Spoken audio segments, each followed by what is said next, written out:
Bem-vindo ao Direito Interativo. Aqui você aprende direito de forma clara, prática e objetiva, com explicações didáticas, questões comentadas e conteúdos atualizados para concursos e estudos jurídicos em geral. Nosso objetivo é transformar temas complexos em aprendizado simples, direto e eficiente. Olá, vamos falar de um tema que, nossa, sempre dá o que falar: o Estatuto do Desarmamento.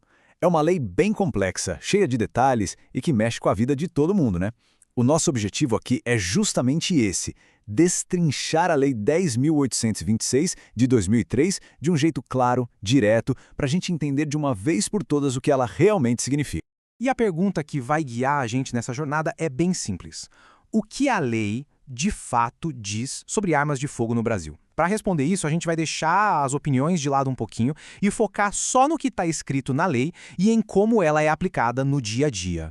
Certo, vamos lá. Para a gente entender a lei como ela é hoje, não tem jeito, a gente precisa dar um passo atrás e olhar como tudo isso começou.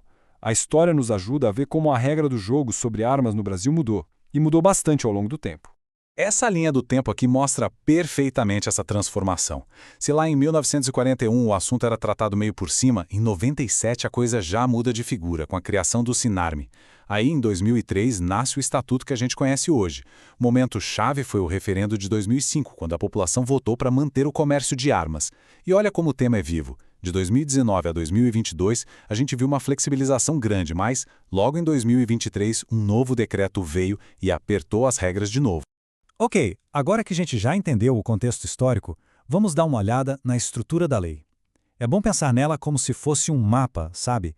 Ajuda a gente a navegar pelos diferentes artigos sem se perder. A lei é toda divididinha em 6 capítulos. O primeiro cria o Sinarme, que é o sistema que controla tudo. Os capítulos 2 e 3 são sobre registro e porte. Já já a gente entra em detalhes sobre eles. O quarto é fundamental, é onde estão os crimes e as penas. E os últimos capítulos trazem as regras gerais. Essa estrutura é a espinha dorsal de todo o sistema.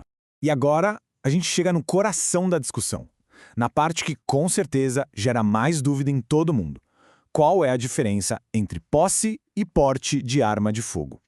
Entender isso é a chave para compreender todo o resto do Estatuto. Vamos direto ao ponto. Posse é o direito de ter a arma em um lugar fixo, guardadinha. A lei é super clara: exclusivamente dentro de casa ou no local de trabalho e só se a pessoa for a dona ou responsável legal pelo lugar. É muito importante guardar isso. Com a posse, a arma não pode sair desses limites. O documento que comprova que a pessoa tem a posse legal é o CRAF, o Certificado de Registro de Arma de Fogo. E aqui está um ponto crucial que muita gente confunde.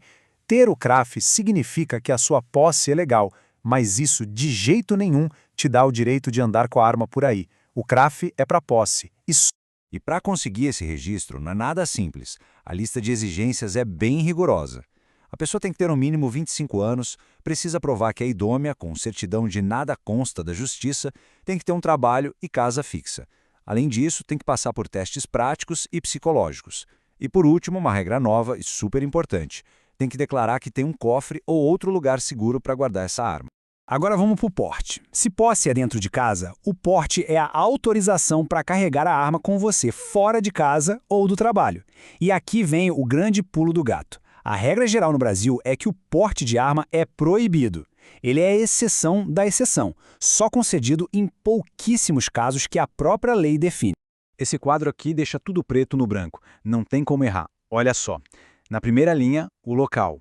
Posse é dentro, porte é fora. Na segunda, o documento. CRAF para posse, autorização de porte para, pro porte. E agora, o mais importante, as consequências criminais. Ter a posse de forma irregular é um crime, o do artigo 12. Já o porte ilegal é outro crime, o do artigo 14, que é bem mais grave. E quando a arma é de uso restrito, aí o artigo 16 pune tanto a posse quanto o porte irregulares. Beleza, agora que a gente já sabe a diferença crucial, vamos ver como isso funciona na prática, na hora que a coisa vira crime.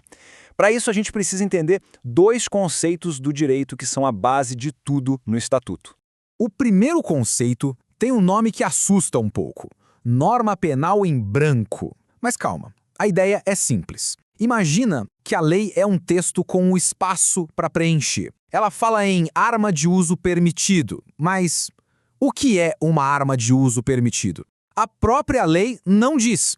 ela precisa que venha uma outra norma, tipo um decreto, para preencher esse espaço e dizer, olha, os calibres permitidos são esses e os restritos são aqueles. Simples assim. O segundo conceito é o de crime de perigo abstrato. Pensa assim, a lei não espera o estrago acontecer para agir. O simples fato de uma pessoa andar com uma arma ilegal na rua, por exemplo, já é considerado um crime. Não precisa provar que ela ameaçou alguém ou que criou um perigo real.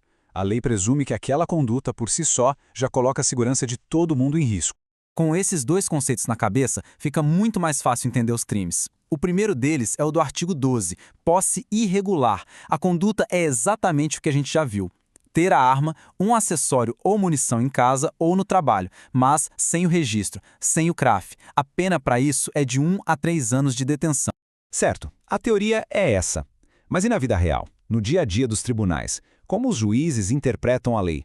Vamos dar uma olhada em algumas situações bem específicas e como o Superior Tribunal de Justiça, o STJ, decidiu. E agora presta muita atenção nessa decisão. O STJ entendeu o seguinte: para quem tem a posse da arma, se o registro vencer, isso não é crime. É considerado uma irregularidade administrativa. A pessoa pode levar uma multa, ter a arma apreendida, mas não vai responder por um crime. O raciocínio é que, como a pessoa já tinha o registro, o Estado já sabe quem ela é e onde a arma está. Mas cuidado, se na posse o registro vencido é só uma infração, no porte a história muda d'água para o vinho. O mesmo STJ diz que andar na rua com uma arma com a documentação vencida é crime sim. A diferença de tratamento é gigante e mostra o quanto a lei é mais dura com quem circula armado de forma irregular. E aqui vem aquela pergunta de R$1 milhão. E a arma encontrada dentro do carro, isso é posse ou é porte? A resposta para isso depende de como a justiça enxerga o veículo. E o entendimento dos tribunais é bem claro. Veículos como táxi ou caminhão são considerados ferramentas de trabalho, não uma extensão da sua casa ou da sua empresa. O caminhão é um instrumento, mas o local de trabalho do motorista é a estrada. Por isso, a conclusão é uma só. Arma irregular dentro desses veículos é porte ilegal, o crime mais grave. Agora, no campo, a regra é diferente. A própria lei criou uma exceção. Para quem mora em área rural, o conceito de casa se estende por toda a propriedade. Ou seja, um fazendeiro que tem o registro de posse pode andar armado por toda a sua fazenda. E isso ainda vai ser considerado posse, não porte. Ufa, é bastante informação, eu sei. Para garantir que tudo ficou bem claro, vamos fazer um resumão rápido com os pontos principais, aqueles que a gente não pode esquecer de jeito nenhum. Então vamos lá, para fechar as ideias. Primeiro, a lei não é algo parado no tempo. Ela muda muito. Segundo, e o mais importante de tudo, posse é dentro de casa, guardada. Porte na rua, circulando, são coisas totalmente diferentes. Terceiro, a posse é um direito se cumprir as regras. Já o porte é exceção proibida. Quarto, aquela diferença curiosa do registro vencido. Só infração na posse, mas crime no porte. E por último, lembrar que os crimes punem o risco e não precisam que um dano aconteça de verdade. E para a gente terminar, fica uma reflexão no ar. A gente viu no histórico que a legislação de armas no Brasil é muito sensível ao momento político. Um decreto pode mudar as regras do jogo de uma hora para outra.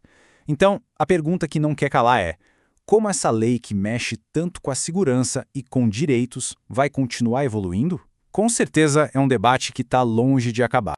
Se esse vídeo te ajudou, segue o canal Direito Interativo para não perder os próximos conteúdos. Obrigado por assistir, bons estudos, boa preparação. E te espero no próximo vídeo.